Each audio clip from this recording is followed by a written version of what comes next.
First at 10, Alabama could be ready to use a new untried execution method to carry out a death sentence for a man convicted of killing 3 people in 1999. Our Stephen Moody joining me in the studio now. And Stephen, there's some controversy about this.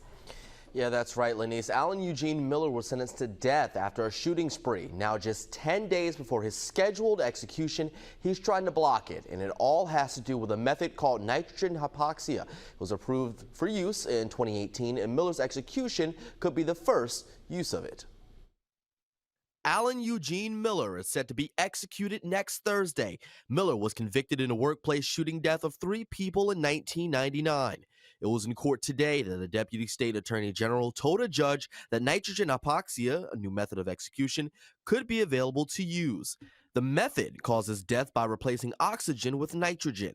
It was last month where Miller filed a federal lawsuit claiming that prison staff lost his paperwork requesting nitrogen several years ago. Miller objected to another method, lethal injection, due to his fear of needles. Now, the Associated Press reports that the judge was told that the state asked Miller if he would agree to be fitted with a mask for the use of nitrogen, but he declined. Miller's legal team is asking for more information about the new method and are trying to block the execution.